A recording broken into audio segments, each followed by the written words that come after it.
오늘의 아침 묵상 주제는 교회는 어떤 곳인가 네 번째 시간입니다. 오늘 성경 구절은 에베소서 2장 19절로부터 22절까지입니다. 그러므로 이제부터 너희는 외인도 아니요 나그네도 아니요 오직 성도들과 동일한 시민이요 하나님의 권속이라. 너희는 사도들과 선지자들의 터 위에 세우심을 입은 자라. 그리스도 예수께서 친히 모퉁이 돌이 되셨느니라. 그의 안에서 건물마다 서로 연결하여 주 안에서 성전이 되어가고 너희도 성령 안에서 하나님이 거하실 처소가 되기 위하여 그리스도 예수 안에서 함께 지어져 가느니라. 아멘. 예수를 믿지 않는 사람들이라 할지라도 교회를 말할 때 흔히 예수의 교회라고 합니다. 갈라디아서 1장 22절에서 사도 바울은 교회를 일컫기를 그리스도의 교회라 합니다. 우리가 통상적으로 오랜 시간에 걸쳐 이미 굳어져 있는 지식이나 원리를 공유할 때는 왜 그렇게 인식되었는지에 대해서 관과하는 경우가 많습니다.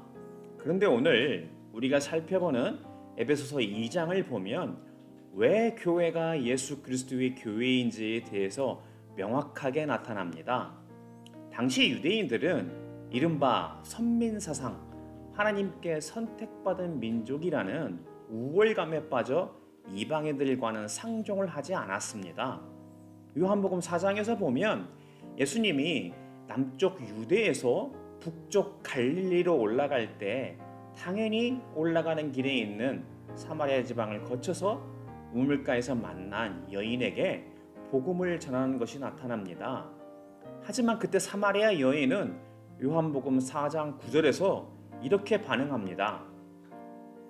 사마리아 여자가 이르되 당신은 유대인으로서 어찌하여 사마리아 여자인 나에게 물을 달라 하나이까 하니 이는 유대인이 사마리아인과 상종하지 아니함이로라.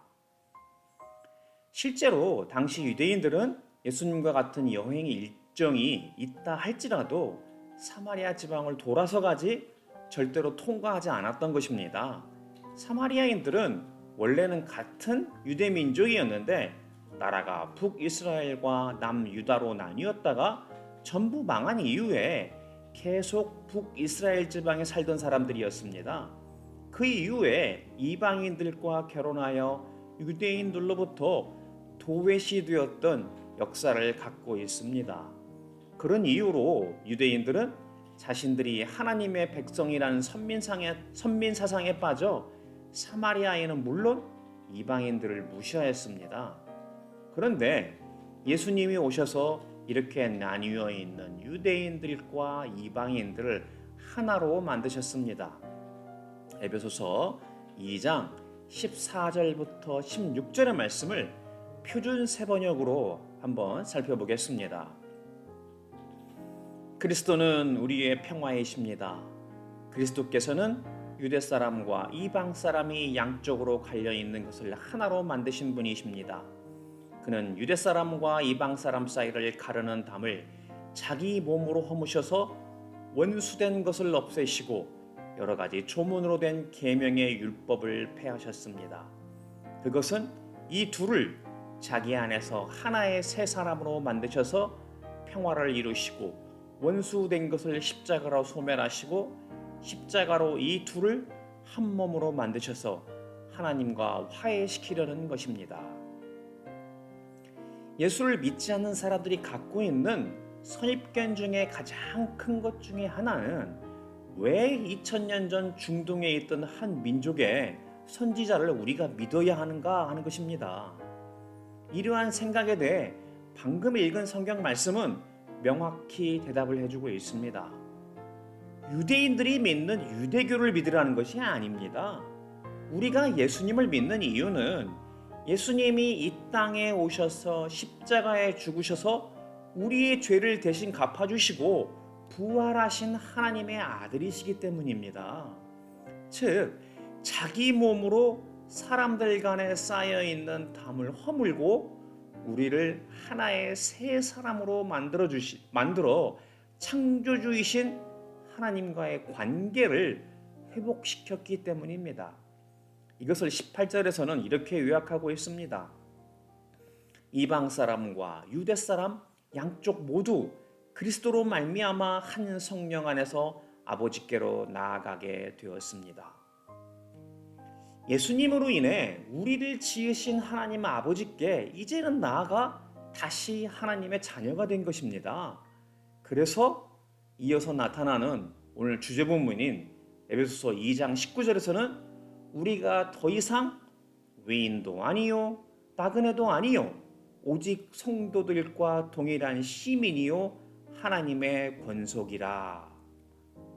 결론적으로 이제 우리가 하나님의 가족이 되었다는 것입니다. 그러면서 이후에 20절부터 22절에서 말하기를 우리가 사도들과 선지자들의 터 위에 세우심을 입은 자이고 그리스도 예수께서 친히 모퉁이 돌이 되셨다 합니다. 예수님으로 인해 구원받은 우리를 교회라는 건물로 비유하고 있습니다. 건물의 토대는 사도들과 선지자입니다. 그리고 예수님은 친히 교회의 모퉁이 돌, 주춧돌, 영어로 코너스톤이 되셨다는 것입니다. 그래서 교회를 예수 그리스도의 교회라 하는 이유입니다. 그리고 우리는 그의 안에서 건물마다 서로 연결하여 주 안에서 성전이 되어가는 것입니다. 되어간다는 것은 현재 진행형을 말합니다.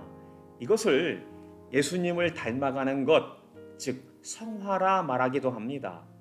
그런데 어떻게 지어져 갑니까? 우리의 모습이 교회라는 건물로 성령 안에서 하나님이 거하실 초소가 되기 위하여 그리스도 예수 안에서 함께 지어져 간다고 합니다. 우리 몸이 하나님이 거하시는 초소일 뿐만 아니라 그렇게 되어가기 위하여 예수님 안에서 함께 교회 공동체의 모습으로 지어져 간다는 뜻입니다. 그래서 결론은 교회밖에 답이 없습니다.